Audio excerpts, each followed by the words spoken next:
आपको बहुत ही अच्छे से एक्सप्लेन करेगा। और हाँ, इस वीडियो का लाइक रखते हैं 10 के लाइक। अगर तुम लोग करवा देते हो ना तो हमारे अनइंडियन एजुकेशन ऐप में जो हिंदी के प्रीमियम नोट्स है ना, उसके पहले 3 चैप्टर का जो नोट्स है मैं फ्री कर दूंगा, सब कोई पढ़ पाएंगे। तो अभी तुम लोग लाइक को कंप्लीट कराने के टारगेट में लग जाओ, ताकि तुम लोग एग्जाम आते आते आराम से फ्री नोट्स पढ़ सको पहले 3 चैप्टर का। तो देखो यार, हम लोगों को ये जो कविता है ना, इसके अंदर 2 कविता को कवर अप करना है। पहला कविता है हम लोगों का साथिया, जिसमें हम लोगों को 2-2 लाइन करके कवर अप करना है। सेकंड कविता है हम लोगों का सबक, जिसमें हम लोगों को एक बार में 5 लाइन ज्यादा कवर अप करना होगा। तो आई होप इतना क्लियर हो गया होगा। चलो शुरू करते हैं हमारे सबसे पहले कविता को, जिसका नाम है साथिया। तो हमारे पहले 2 लाइन है, मानसरोवर सुबह जल हंसा केली कराई, मुक्ता पल मुक्ता चुगे, अब उड़ी अनत न जाई। चलो इसके शब्दार्थ देख लेते हैं, उसके बाद हम लोग इसके डिटेल एक्सप्लेनेशन को देखेंगे। सबसे पहले शब्द है मानसरोवर, इसका मतलब होता है झील तालाब। दूसरा शब्द है सुबह, जिसका मतलब होता है स्वच्छ साफ। तीसरा शब्द है केली कराई, इसका मतलब होता है क्रीड़ा करना। चौथा शब्द हम लोगों का मुक्ता फल, जिसका मतलब होता है मोती। पांचवा शब्द है अनंत, जिसका मतलब होती है दूसरी जगह। चलो अब इन दोनों लाइंस का मतलब बहुत ही अच्छे से समझ लेते हैं। इन 2 लाइंस में कबीरदास जी लोगों को सिंपली से ये बता रहे हैं कि मानसरोवर के पवित्र जल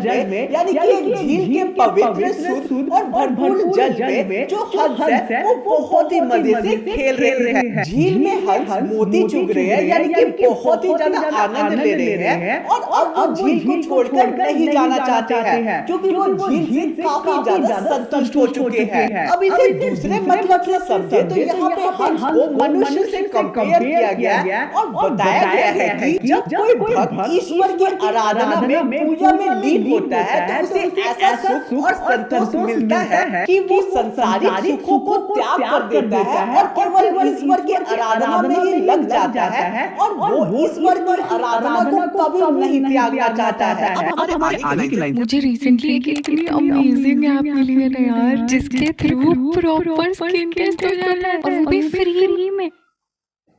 प्रेमी ढूंढत में फिरो, प्रेमी मिले ना कोई, प्रेमी को प्रेमी मिले, सब विष अमृत होई। चलो इसका मतलब बहुत अच्छे से समझ लेते हैं। इन लाइन में मैंने ये बोला है कि मैं एक सच्चे प्रेमी को ढूंढ रहा हूँ, यानी कि एक सच्चे भक्त को ढूंढ रहा हूँ, लेकिन मुझे कोई भी सच्चा भक्त इस संसार में नहीं मिल रहा है। जब एक सच्चा प्रेमी दूसरे सच्चे प्रेमी से मिलता है तो दोनों के अंदर जितने भी दुख होते हैं, कष्ट होते हैं, बुराई होती है, जो उनके अंदर विष का काम कर रहा होता है, वो समाप्त हो जाते हैं। यानी कि जब एक सच्चा भक्त दूसरे सच्चे भक्त से मिलता है तो दोनों एक दूसरे की बुराई को खत्म करने में मदद करते हैं एक दूसरे की। अब हमारे आगे की लाइन है, हस्ती चढ़ी ज्ञान को सहज दुली जा डारी, स्वान रूप संसार है भूखंडे जग मारी। तो चलो इसके शब्दार्थ देख लेते हैं। पहला शब्द है हस्ती, जिसका मतलब होता है हाथी। दूसरा शब्द है दुलीचा, जिसका मतलब होता है काली। तीसरा शब्द है डारी, जिसका मतलब होता है बिछाकर। चौथा शब्द है स्वान, जिसका मतलब होता है कुत्ता। पांचवा शब्द है भक्कन, जिसका मतलब होता है भौंकना। छठा शब्द है झग, जिसका मतलब होता है व्यर्थ में। तो चलो इन लाइन का मतलब बहुत अच्छे से समझ लेते हैं। पहली पंक्ति में जो कवि है वो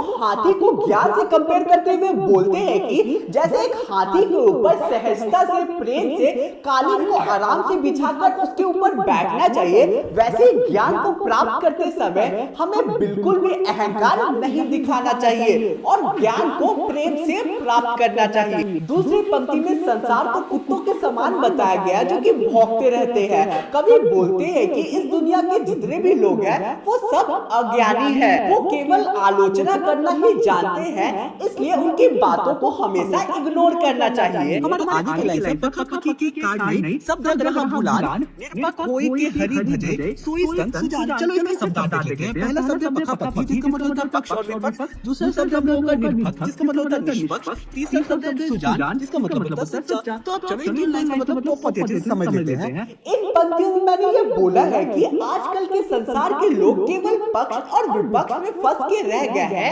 एक दूसरे से इसके चलते लड़ रहे हैं, जिसके कारण वो भगवान की पूजा करना ही भूल चुके हैं। ऐसा मनुष्य जो निष्पक्ष है और भगवान की आराधना करता है, भजन करता है, वही एक सच्चा संत कहलाता है। हमारे आगे की लाइन है, हिंदू मोहर राम कहीं मुसलमान खुदाई, कहे कबीर सो जीवता, जो धूके गिटी न जाए। चलो इसके शब्दार्थ देख लेते हैं। पहला शब्द हम लोगों का मुहा, जिसका मतलब होता है मर गया। दूसरा शब्द है दुहु, जिसका मतलब होता है दोनों। तो चलो इन दोनों लाइन का मतलब बहुत ही अच्छे से समझ लेते हैं। इन लाइन में कभी बोलते हैं कि हिंदू राम कहते कहते मर जाते हैं, मुसलमान खुदा कहते कहते मर जाते हैं, लेकिन इन लोगों को ये समझ नहीं आता है कि भगवान एक ही है। दूसरे लाइन में जो कवि है वो बोलते हैं कि अंदर से जीवित वही इंसान अभी है इस संसार में जिसने ये माना है कि जितने भी धर्म के भगवान है वो अलग अलग नहीं है, केवल एक ही है। आगे के दो लाइन है, काबा भी कासी भया, रामी भया रहीम, मोट चुन मैदा भया, बैकी कबीरा जिन। चलो इसके शब्द देख लेते हैं। पहला हम लोगों का शब्द है पीढ़ी, जिसका मतलब होता है बदल कर। दूसरा शब्द है चुन, जिसका मतलब होता है आटा। तीसरा शब्द है जिम, जिसका मतलब होता है सेवन। तो चलो इस लाइन का मतलब बहुत ही अच्छे से समझ लेते हैं। इन पंक्तियों में मैंने ये बोला है कि काबा जो मुसलमान की तीर्थ की जगह है, काशी जो हिंदुओं की तीर्थ की जगह है, जो मनुष्य इन्हें एक मान ले, राम और रहीम को एक मान ले, उन्हें मोटा आटा भी मैदे के जैसा सुंदर दिखने लगता है। यानी कि उनके अंदर की जितनी भी बुराई है वो सारी अच्छाई में कन्वर्ट हो जाती है और मैं ऐसी सुंदर चीजों का सेवन करता हूँ। अब हमारे साथिया के आखिरी दो लाइन है, ऊंचे फूल का जन्मिया, जे करनी ऊंच न होई, सुब्रत कलश सूरा भरा, साधु निंदा सोई। तो चलो इसका जन्मिया, जिसका मतलब होता है पैदा होने वाला। तीसरा शब्द सुरबन, जिसका मतलब होता है सोना। चौथा शब्द हम लोगों का सूरज, जिसका मतलब होता है शराब।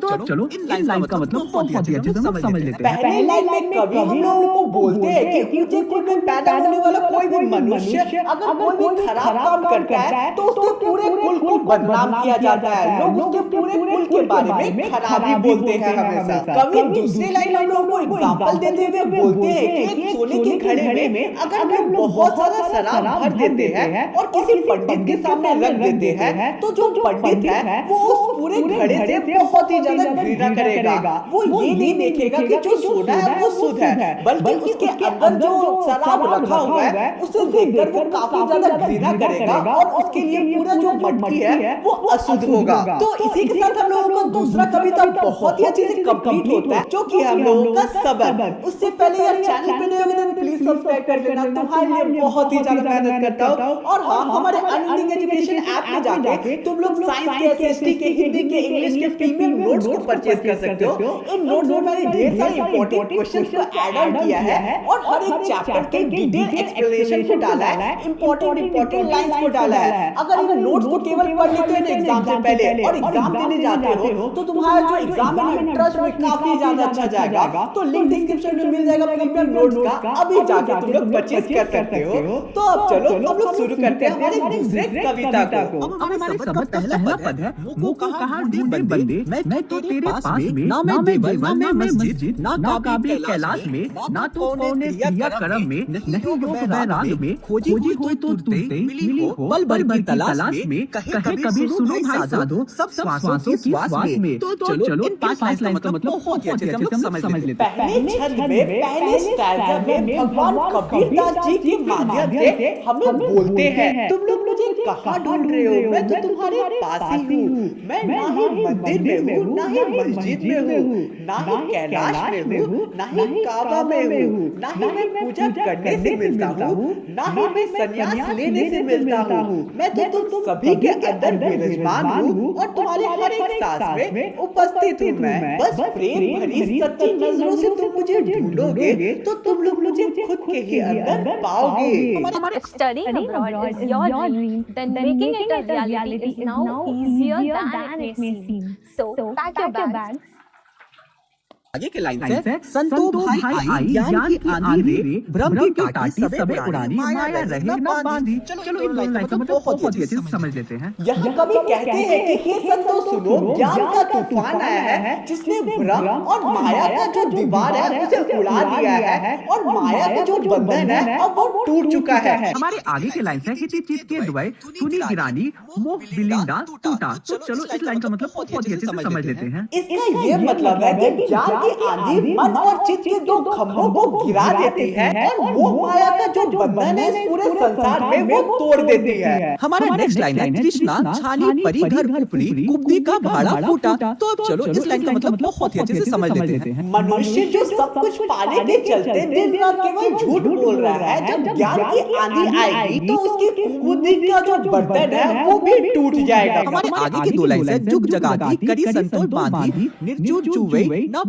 पानी कुड़ कपट काया का निकष्या हरि की गीत जब जानी। तो अब चलो इन दो लाइन का मतलब बहुत ही अच्छे से समझ लेते हैं।